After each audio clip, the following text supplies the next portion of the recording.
नमस्कार बच्चों। आज हम पढ़ेंगे कक्षा द्वादश की हिंदी ऐच्छिक। पुस्तक है अंतरा भाग 2। पाठ है दूसरा देवदास और इसकी लेखिका हैं ममता कालिया जी। तो इसमें बच्चों इस पाठ में जो वर्णन है खास तौर से वह हर की पौड़ी का है और उसका एक चित्र यहाँ पर आपके सामने प्रस्तुत है। ममता कालिया जी जो इसकी लेखिका हैं, आइए पहले उनके जीवन परिचय के बारे में हम पढ़ते हैं। लेखिका ममता कालिया जी का जीवन परिचय कुछ इस प्रकार है। ममता कालिया जी का जन्म सन 1940 में मथुरा उत्तर प्रदेश में हुआ।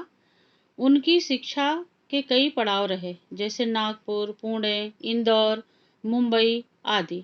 दिल्ली विश्वविद्यालय से उन्होंने अंग्रेजी विषय से एमए किया।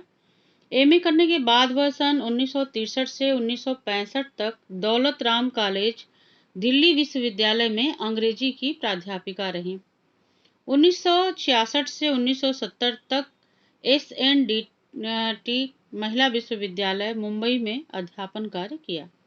फिर 1973 से 2001 तक महिला सेवा सदन डिग्री कॉलेज इलाहाबाद में भी प्रधानाचार्य के पद पर रहीं।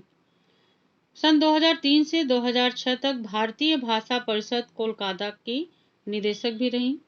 वर्तमान में नई दिल्ली में रह करके आप स्वतंत्र लेखन कर रही हैं। तो बच्चों आप देखेंगे आगे जो इनके द्वारा रचित ये कहानी है दूसरा देवदास, उसमें जो वर्णन इन्होंने किया है वह फिल्मी कहानियों के से थोड़ा हट करके, बल्कि जो सात्विक कहानियां हैं, जो सात्विक प्रेम है, उस पर ही आधारित है।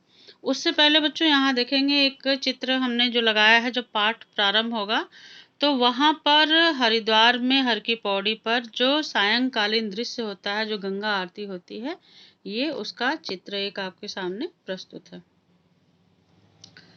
उनकी प्रकाशित कृतियां हैं बेघर, नरक दर नरक, एक पत्नी के नोट्स, प्रेम कहानी, लड़कियां, दौड़ आदि।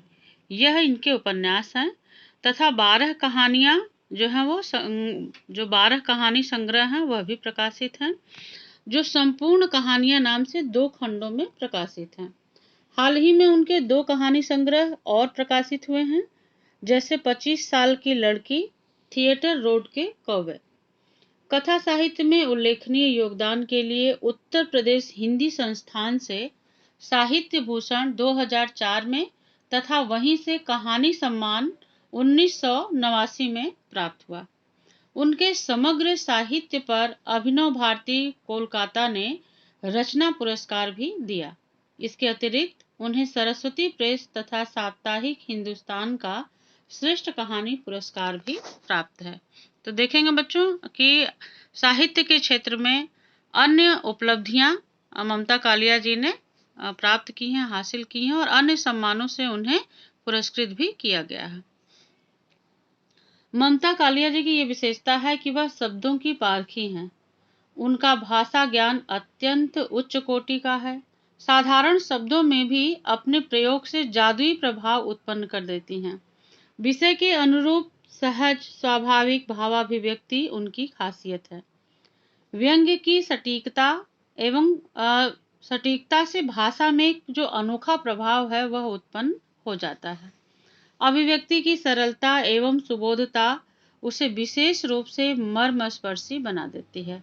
तो किसी भी लेखक या लेखिका की यह बहुत बड़ी विशेषता होती है कि जिस बात को वह पाठकों को बताना चाहती हैं, यदि वो सरल है और सुबोध है, सुगमता से पाठक अगर उसको समझ लेता है, तो ये समझ लीजिए कि वह कृति जो है वह एक तरह से अपने आप उच्च कोटि में आ जाती है, कि जिसको हर वर्ग का व्यक्ति अच्छी तरह से समझ सके, जो कि आपकी कहानियों में है। कहानी बच्चों जो यहाँ पर है दूसरा देवदास, उसका जो मूल भाव है तो उसके बारे में मैं आपको बता रही हूँ। जो पाठ्य पुस्तक में संकलित दूसरा देवदास कहानी हर की पौड़ी हरिद्वार के परिवेश को केंद्र में रखकर युवा मन की संवेदना, भावना और विचार जगत की उथल पुथल को आकर्षक भाषा शैली में प्रस्तुत करती है। यह कहानी युवा हृदय में पहली आकस्मिक मुलाकात की हलचल, कल्पना और रोमानियत का उदाहरण है। दूसरा देवदास कहानी में लेखिका ने इस तरह घटनाओं का संयोजन किया है कि अनजाने में प्रेम का प्रथम अंकुरण संभव और पारो के हृदय में बड़ी अजीब परिस्थितियों में होता है। इस पाठ में बच्चों जो मुख्य चरित्र है, जो मुख्य कैरेक्टर है, उसमें संभव नामक एक लड़का है और पारो नामक एक लड़की है। उसके ही प्रेम की बात यहाँ पर इस पाठ में बताई गई है, लेकिन वह प्रेम किस तरह का है, किस तरह का सात्विक प्रेम है, वह हम पाठ में पढ़ेंगे।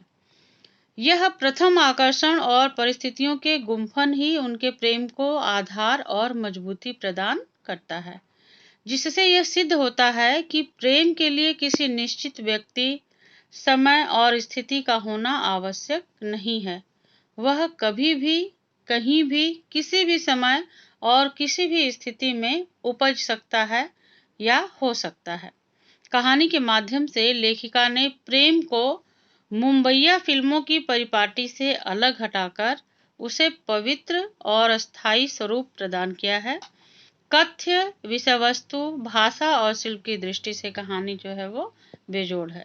तो इस तरह से बच्चों ये पाठ का परिचय था, पाठ का इंट्रो था और लेखिका के जीवन परिचय से संबंधित कुछ बातें और उनकी कृतियों के बारे में मैंने आपको बताया। इसे आप अपनी कॉपी में लेखिका का जीवन परिचय और मूल भाव अपनी कॉपी में लिख लेंगे तथा इसे याद भी करेंगे।